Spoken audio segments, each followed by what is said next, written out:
In this video, I'm going to talk about week 4 of OCD group therapy. As a disclaimer, this video is not a substitute for therapy. This week we spoke about thought suppression.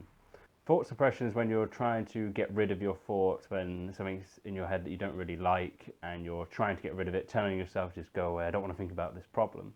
The best way to get rid of your thoughts is to actually let them be there, to let them just come on by, say hello, and then go away. And we also want to suppress our thoughts sometimes because we believe that they are 100% true, 100% fact, when actually a lot of the time they're not true, they're just our interpretation of events. That's what they all are really, but we don't know which ones are right or wrong until we check or see the results of our actions. However, someone with OCD will know that that can send them into a downward spiral. Allowing the thought to be there is something I actually learnt from Mark Freeman on YouTube, who used to suffer quite badly with OCD, but now has recovered from it and is actually a therapist himself. In one of his videos, he uses an example of someone shouting on the street, sort of the thoughts that come by this person shouting on the street, and someone with OCD will always go up to that person and start arguing. However, what you want to do is just carry on walking on by and just let them shout at you and just carry on. So when it comes to OCD, when that thought pops into your mind, you just let it be there. You don't do the compulsion. You don't argue with it either in your head. You just allow it to exist, let your anxiety come up if it does, and just feel it. Don't judge it, and it will go in time. It will come back again, and then you just do the same thing, and you keep repeating that over and over and over again. We then also came on to experiments, which comes into the sort of the exposure part of OCD.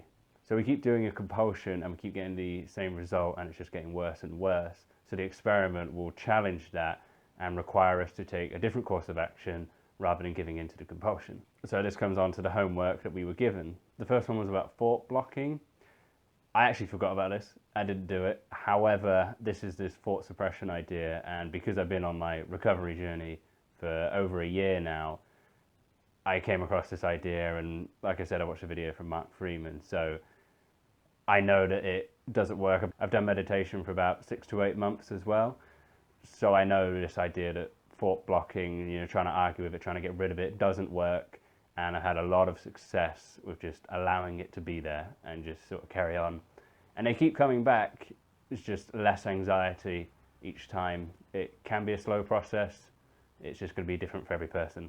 And the other part, now that we're getting on to trying to overcome OCD, is these experiments. So that was part of our homework. We had our prediction, which is that one OCD keeps telling us to do, which is why we give into the compulsion.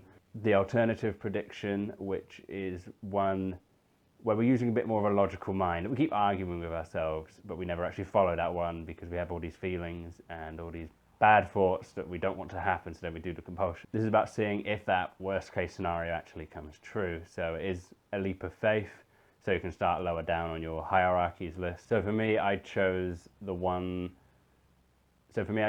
compulsion that I have over saying I think a lot. I'm not coming across really certain and factual because I don't want to be wrong, and I think people will get annoyed, but it's not the end of the world if someone gets annoyed. So this was a bit of an easier one for me to deal with, and it's not that I'm never going to say I think again, because I will be unsure, but it's trying not to say it in practically every sentence so that I don't have any responsibility.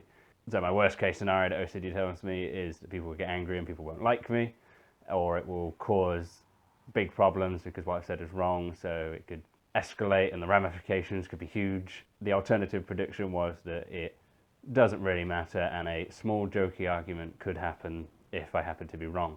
So I had to test that out, and nothing really happened. Nothing happened at all. Obviously things could happen down the line, but I'll be ready to deal with that. But I also felt a lot better talking to people with more certainty. It just made me feel more confident in myself. I also felt better because I was moving forward with overcoming my OCD, even though it was a relatively small thing that I will carry on working on as well. And what we also have to put on there is what we've learned, that nothing really happened, not all my thoughts are true, which is something I've sort of come to learn over the past year anyway. And going into next time when I try to push this even further, or what I could do to push this further, is even if I am quite unsure, just act certain anyway, because OCD is going to cast all these doubts, and it's likely that what I'm talking about is not the end of the world anyway if I am wrong. So that's it for this week. Thank you very much for watching.